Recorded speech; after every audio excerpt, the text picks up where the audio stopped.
दिन भर बहारे के पड़ता का करी हम। बुढ़ो 10 गो माल राख ले बा ओकरा बुझात नइखे मुआना के आई तौन बताई रह गई है तनी हग ले के हटा लेबे द हवा के जन कहां गोइल बा ओकरा घास पात गढ़ेला 10 गो माल राख देले बा ओकरा बुझात हइए नइखे। अब हम का कही आई न तब के नतिया के बेटा के हम हाथू कर बुझाते नइखे आई तो ओकर बेचे के बेरी बेचे बेचे कइले बा तब पैसा ध लेता तब एकरा बाद हम ओके बताओ मारतो भाई सब बुढ़वा रहीता अपन हुफत है मेहरारू जस का करू रोड एकदम साल भर के बाद आवता नहीं तोरी ओरी सब एकदम हो गइल बा। रोड तो चकचक बनल बिया एकदम एक नंबर के। अब का चाही अब आवता नहीं साल भर के बाद।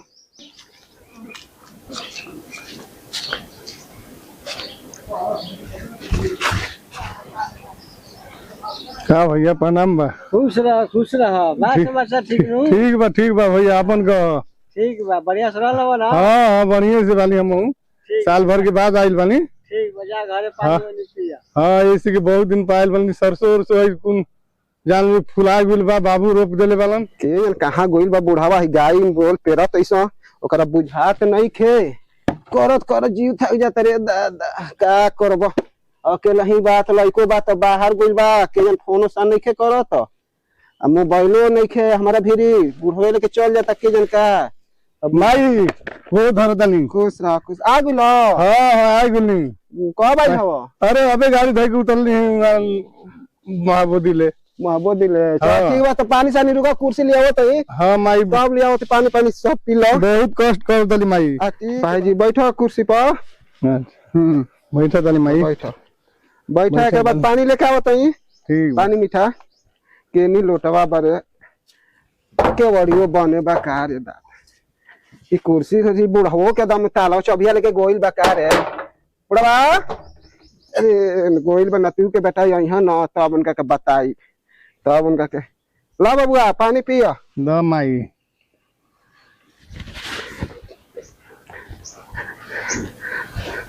तब और समाचार बताओ। ठीक बा माई का और कहिया ले गाड़ी धइला हो। अरे धइली है महाबोदी धइ गइली है महाबोदी। हां तौरी तब और सब समाचार बताओ। ठीक बा। बुढ़ावो कहबे के देखो सब राही के निकलल बा न तू के बेटा आवत नहीं थे आया कले परेशान बाई 10 गो माल रखले बा आखियाव पियो तो हम बाई अब बुझाते नहीं के का करी ओकरा हम समझावत पी के फिलाट रहता ना माई तोरा के तो बहुत कष्ट बुझाता है। कष्ट नहीं के बुढ़ावा के मुंह पर कहनी हम हाथू बाई उम्र थाकल बा न तो हम चौंच बाई ना माई जान लू कि अब टंच कहां वाली अब तो कुछ दिन गिरत न बात हो रहा। अरे गिरत बुढ़ापा समय ना हुई सोचते ही बबुआ के कुछ बना दे। हां आ बुढ़ावा सोचते नहीं कि खाली पियाले में नशा में रहता का करबो ना माई जान लू हमरो के कुछ आगे की शादी ब्याह तनी सोच न कहतई। अरे कितना मजा बारे भैया गांजा दारू बा। अरे बाप रे बाप कुली हमार गहूं एजे सोइजा बा कौनो के काम ऐसन कौनो के नहीं खे आ कहत असन का करी आय का कर 5 गो 10 गो गाय रखले बनी आ गहूं कुली हमारे ह एहिजा से लगाई बा कौनो कैसन सरसों तो हमार ठीके ठाक लौकता।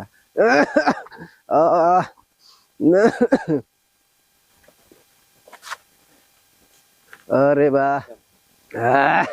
दादा गाय हमार कितना बढ़िया बैसा। का हो गाय ठीक बाड़ू हो आय। हाँ खता कुल ठीक बा ठीक रहा बुढ़िया बुझाता खिया हुआ दिल बिया हमार एकदम चक कली बाहरे बुढ़िया बा। पानी पी ले रे दिन भर सर घूमत दिन भर आ कहे साली खुनी के हमरा के दूध चाहिए हो चलो दूध चाहिए दिन भर आ इनका रखे है हई त मार खा हिया कदम कसाई हिया गाय ना हिया बैल हई देखा हई ना गाय ठीक बिया हो। ओहो ठीक बिया ए बुढ़ी बुढ़िया रे मर का रे कहता नतिया रे का नतिया के बुझाता रे का कहता रे नतिया। अरे हई क्या रे हैं? नतिया के बेटा आवत के जन कहा लाई मान बाबूजी खुचरा अरे कब आइल हो लाल अरे अबे आइली अबे नतू के बेटा है आवत है माल गरू रखले बाबा तार बाबू करी हां हमरे पर रखले बाबा मारब झाड़ू ये से तोरिए घींच दे निकल जा हमारा के दे खा के संजय खुरे 1 किलो दूध पियत रहू हमें पियत नहीं ए अपन देखो बैठ माई ना हो बच्चा जान तो कैसे झगड़ा? ई आवत दिन भर पी के आ सिवान घुमता आ हमरा के 10 गो माल रख के आ ई उदम नहीं के करत हम परेशानी में हो गेल बाई अरे बचवा हां पैसा डेली के ही रखतिया आ दूध पियत 1 किलो हमरा के नहीं खेते काहे क्या रे करी, माई हाँ? न तू के बेटा तू हमरा 1 रुपया नहीं खे दे आ ये खाली पी कहता औरी का कहता मैं ए बूढ़ी हो गैया बेच दहल जा आ पी जाता गांजा चल चुप रह ए बच्चा समाचार सुनाबो ई झगड़ा कर ले सही नतिया के माई बेटा गो तार करो। तार बाबू पिए करो हट हट बाबू पिए करो ई कल झगड़ा करतिया हो आ कैसे आइल हो कब आइल हो कब अरे तू के पहले बेटा होइए खाली- बोले 10 मिनट 20 मिनट हां तुम गाड़ी लेके आइल कुछ ले लिख हो हां लियाइल बनी बाबू तोरा खत में लियाइल बनी धोती उती सब आइल बा ए हां सब दादा। तोरा के आइल बा ओनिए ले आइल बनी न तू के बेटा पानी पिया के बा खाली हाँ, धोतिया पिया बा। देखत हो तो डेली के दूध तू पैसा रखत हो आ दूध पियत हो तू हम जाके करी हट अरे बच्चा नती के बेटा दे धरा बेटा था नतिया के बेटा के नतिया कब आइल हो अरे आइले होइए गोल 10 20 मिनट नतिया के बेटा के मोचका बारा के बात मत सुना ई कुछ ना होई अरे असली तो हर माइल लोहरी का हाला कर रहल हो ना बाबूजी के लियाल बनी कुन हुआ तू कहां कहते लहुरी टहुरी हां धोती उती लियाल बनी हाला ओकरा कर खत ना खाली कचर भाई। कचर हाला करे ई कह दबा चवाई काम करे के बुढ़ा के ना तो हम गाय साई देखम नाही हमरे सही कमर दुखाता कह द के पैसा हमरा के देबो तू के बेटा तोहरा पैसा देले जो हाथू करतवा हट, तू के खाली बेटा झगड़ा बाबूजी कर के मत मार हम या शादी करे के बाद लियाल बनी करा खत अरे नतिया के बेटा पहले तोर धोतिया लौकता हां लइका तार जान नहीं हो ए लइका सियान हो गइल बा ई बुढ़वा सोचत हवे तू हम बियाह शादी करे के बा तू ही पियत हवे त अगुआ लोग यहाँ तक बेपावा पियता तो बेटावा कैसे रही हम पिया कर लगत नहीं न तू के बेटा तार मार कहू नट दे दू चार कहू नट जान बचावा अभी हमके बर्बाद कर दीही ना हो बाबूजी हां देखो जैसे माई कह दियो जे सुन ए सुन तो ही ना बनी उहे ना हाला कर ले तू करे ले तू जाके पी खाई के आई के ओकरा के नइखा कुछ बुझत कुली दूध पी जते ई साजी खो आए न तू के बेटा तू मूत पियत हवे जाके हुनिया हां पी ना